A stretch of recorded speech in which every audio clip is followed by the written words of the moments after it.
जब Paris, Tokyo और जगमगाते शहरों में लोग जिंदगी की हरारत महसूस कर रहे होते हैं, तब ऐसे में कुछ सरफिरे कोहपैमा वीरानों और पुरअसरार रास्तों में अपनी मंजिल खोज रहे होते हैं। ये सरफिरे न मौत की परवाह करते हैं और ना ही खतरात से भरे रास्तों की। उनकी मंजिल उनकी हिम्मतों के आगे सिरनिगूं हो जाया करती है, या ये लोग वक्त के हाथों गुमनामी में चले जाते हैं। आज हम दुनिया के दो बड़े पहाड़ माउंट एवरेस्ट और केटू में मवाजना करके देखते हैं कि कौन सा पहाड़ ज़्यादा खतरनाक और जानलेवा है। 28,200 फीट ऊंचा केटू क्यों 29,032 फीट ऊंचे माउंट एवरेस्ट से ज़्यादा खतरनाक है? सबसे पहले हम बेस कैंप का जायज़ा लेते हैं। केटू का बेस कैंप एवरेस्ट की बनिस्बत ज़्यादा चैलेंजिंग है। रास्ते में बालतोरो ग्लेशियर क्लाइंबर्स को अपने मुश्किल तरीन रास्तों पर थका डालता है, जबकि एवरेस्ट के बेस कैंप तक पहुंचना बहुत आसान है। चढ़ाई की अगर बात करें तो एवरेस्ट पर चढ़ना इंतहाई आसान है, क्योंकि जिग जैग रास्ते कोहपैमाओं के लिए इंतहाई मौजू होते हैं, जबकि केटू पर चढ़ाई बेइंतहा मुश्किल, क्योंकि ये पिरामिड शेप में है। इसलिए सीधी चढ़ाइयाँ कोहपैमाओं की गलती पर इन्हें मौत की वादियों में धकेल देती हैं। केटू का हर दिन क्लाइंबर्स के लिए चैलेंजिंग और मुशक्क़त से भरपूर होता है। सख्त पत्थर और गिरते ग्लेशियर क्लाइंबर्स को चढ़ाई के वक्त हर कदम पर रोकते हैं। स्लोप इस कदर ख़तरनाक हैं कि ज़्यादातर क्लाइंबर्स की मौत फिसलने के बाइस होती है।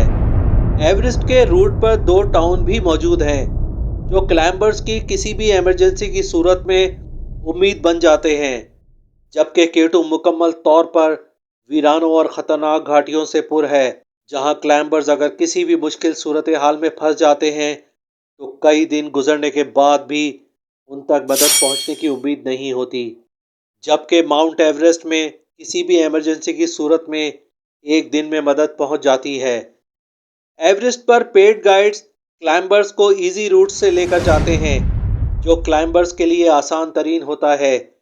ये गाइड शॉर्ट रूट से क्लाइंबर्स को चोटी तक बआसानी ले जाते हैं, जबकि केटू के ख़तरनाक रास्ते और सहूलियात का ना होना क्लाइंबर्स के लिए चढ़ाई को मज़ीद मुश्किल बना देता है। केटू की चोटी तक पहुंचना और फौरी वापसी का सफ़र करना इंतहाई ज़रूरी होता है। केटू का डेथ जोन इंतहाई ख़तरनाक और जानलेवा है।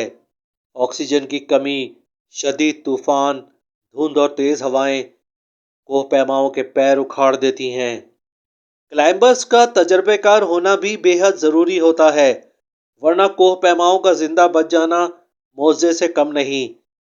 कराकरम पहाड़ी सिलसिलों में माउंट एवरेस्ट के बाद केटू को केटू इसलिए कहा जाता है कि कराकरम का दूसरा बुलंद तरीन पहाड़ है।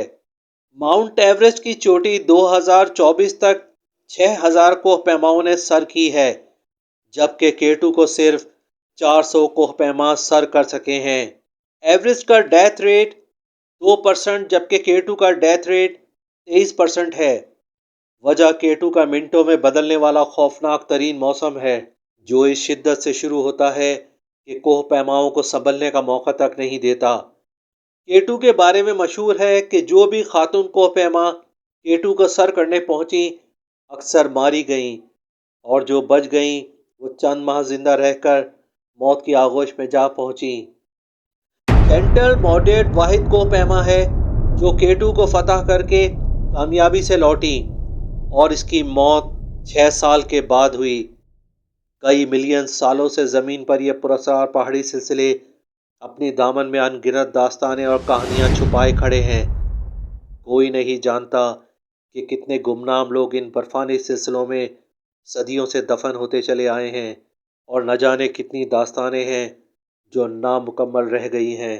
केटू को सर करने का ख्वाब देखने वाले बेशुमार कोहपैमा अपने प्यारों की आंखों में इंतजार की शमें अंधेरों में बदल चुके हैं। ये पहाड़ खौफ की अलामत है और एक डरावना ख्वाब। फेयर ऑफ डार्क नाइट्स में आप सच्चे, हैरत अंगेज और खौफनाक वाक़यात देख सकेंगे। इस तरह के मज़ीद वाक़यात देखने के लिए चैनल को सब्सक्राइब कर लीजिए اور کمنٹ سیکشن میں اپنی رائے کا اظہار ضرور کیجیے۔ Thanks for watching.